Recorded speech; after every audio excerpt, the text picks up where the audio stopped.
Violence, violence, a cycle of violence, an eruption of force. An uninterrupted line will rejoin itself, mouth to tail, pumping, each course curved and pulsing.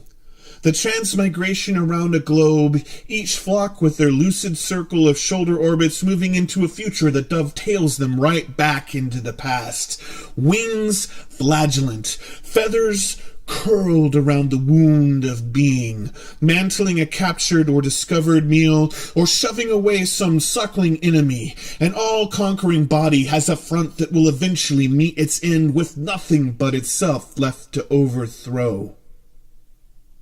Inside us, chambers. Chambers for the next bullet. Star chambers for the passing of hot gases from the expended rounds used to expel the spent brass. Each a hot body tumbling out into space. The sliding open of breech and ejection ports smooth. A new round already invading the gun's throat, allowing it to speak loudly. Again and again. Like the blood working its way through the human heart. No, more like the blood working its way through the chambers of commerce, our judicial chambers, where there are no peers, only the revolving door of the upper class exerting will upon the lower, exhausted and breathless.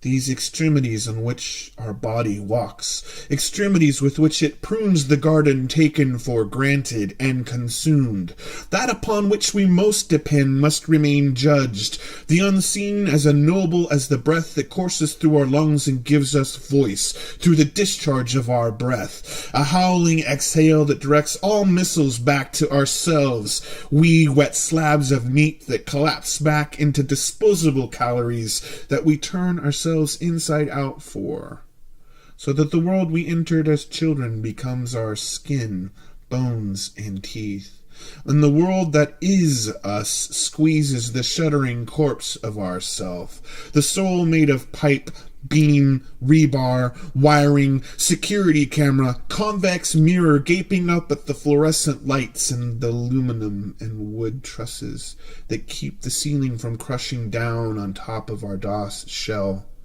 Convulsing in its net. We no longer sit at the table sits at us. A twilight plagued by thoughts that arrive as unwanted dinner guests. Locusts singing for love with their bow-legged screech. They leap from our stomachs into the lockjaw of our tetanus-flavored mouths. We asleep and yawn open, so their swarm can enter our body made of the world from the wilderness of our throats. Is the night a cave within which we seek refuge and warmth? Or does the world seek refuge outside of the cave from us when we are frozen in our night thoughts? Thoughts which rupture unnoticed when they contact their first enemy, dawn. The shadow of the world broken by its own turning us toward the true prime, the sun of our closed system. Bask we now here in its vomit, each unfolded from the last, unfolded from it, each of us a secret to the others, revealed to be its own undoing, each of us a bomb calling itself home. Home, guided back down into the nocturne of lamenting voices, past care or consciousness, into the deeper babbling of tongue and thumb, of hot tongue or thumb screw, we veil to be acted upon, always a veil between you and what you marry. We are lifted to this welding kiss, and kneeled as we are to the outhouse and the moonflower.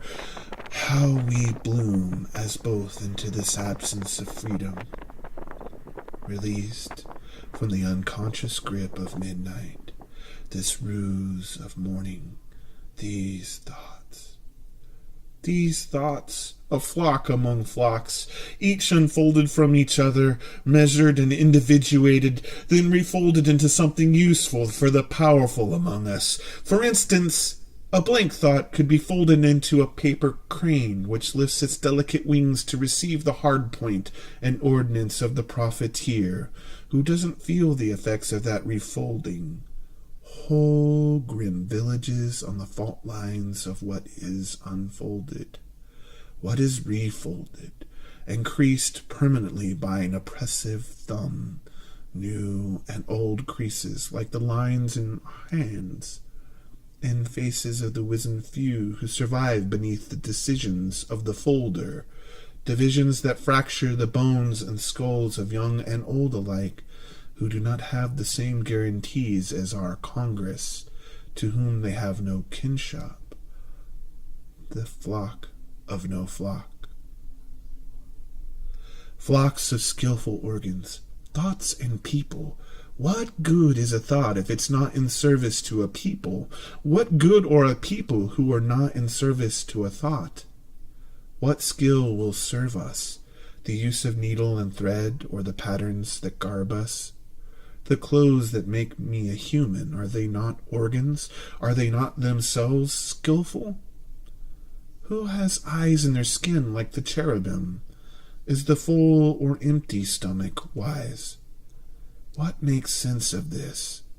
What gives sense to these inventions clothing us, these sleeveless dresses, seething, or this garbage disposal eating, this trash truck unlittering, these prescient radios telescoping into televisions, giving birth to cell phones and ankle monitors?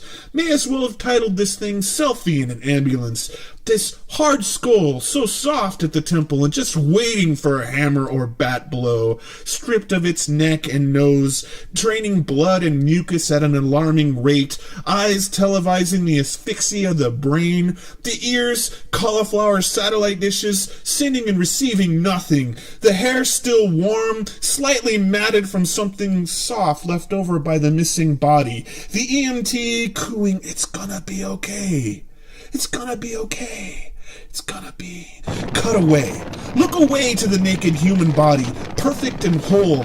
These specimens must be enviably fit and beautiful. Beautiful even when they are being wrapped in muslin from toe to beak, with only their eyes left to see the EMT's progress. Watch the quaking of the actor and the actress as they are lashed together, back to back at a stake that holds them upright, and to each other, quaking as their mouths and noses are wrapped up, slowly, a thin, breathable layer at first and then multiplies. A closing patchwork of fabric tunnels, an organ of slow suffocation any poor person instantly recognizes as their home. And then the thudding impacts of high-velocity rounds that tumble as they fly into the actor and actress, the rounds moving from one body into the other, interpenetrating, they who share blood, compound fracture and later sutures, compresses placed over wounds by warm caring hands, and then, when it is all proved fruitless, they share the mercy of a chloroform-soaked rag held over the mouth and nose until their shuddering stops. We who remain, who refuse to die, just gurgle, having halves into infinity, while we try to master our bodies with our minds. Released from our restraint, we don our full-face Kevlars and assault armor. We don our armor to accept the communion of we, the mummified soldier, swallowing our tongues as a Eucharist, proof of the God that dwells within ourselves, baptized in the river of our own sweat, blood, and piss. Look at our own, once clean bandages, this uniform we made by the hand and mind of all of us, seeking the security of eternal life. To look away from the doors of that ambulance, to permanently shut them somehow, weld them, lock them away from view, lock away what was lost, to look away from the prime of the system and its cycles. Imagining our own head on a gurney is somehow easier to do, a lesser terror, than to unweld those doors and look inside that ambulance and find there never was a head. There never was a head. No selfie, no heart, no ankle monitor, no us, no trace of us. Our Hydra has been slain, and our mini heads were stolen and driven away from us in ambulances, smuggled away under the flare of a lab or trench coat. Who would you trust with our own heads, after all? Who would you trust with our heads? They were trundled away someplace distant, an ossified dementia that recognizes no one as anyone, object of impermanence. And even the body that once bore us, that still writhes on the gurney without us as a passenger, shows no visible sign of the multiple necks that once bore the many heads we wore, what we once thought of as us.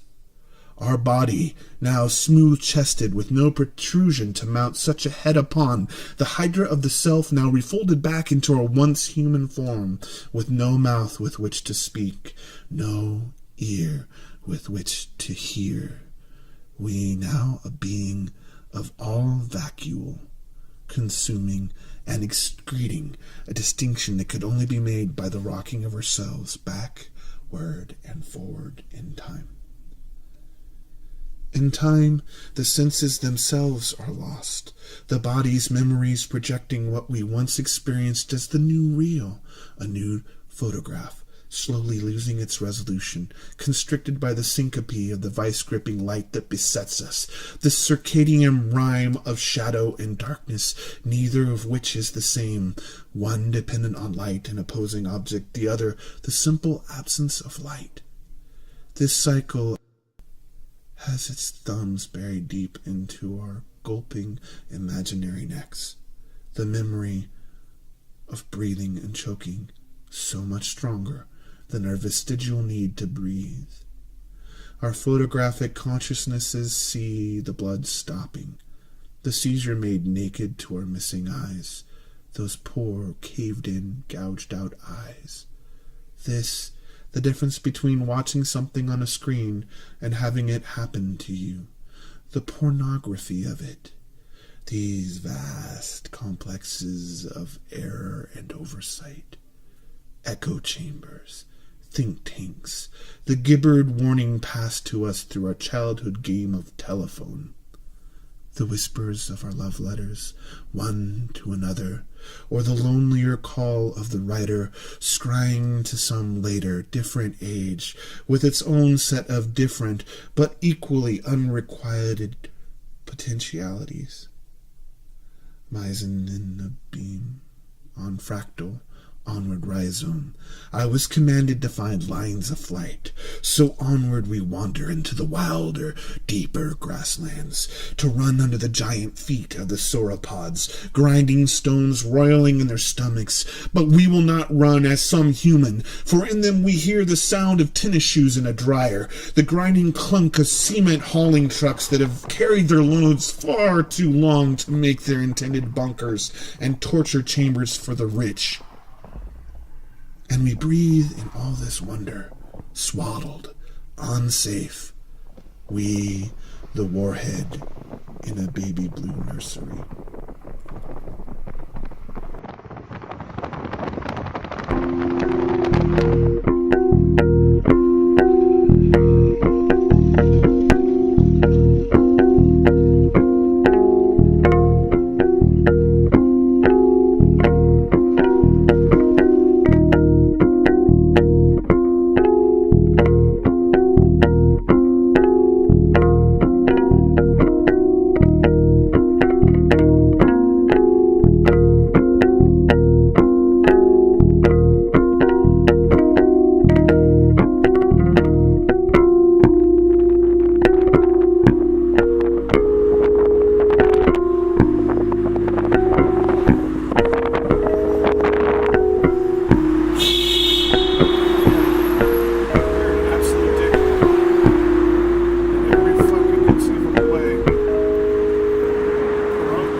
Signals at appropriate times and not wedging your way into traffic like a giant keyboard.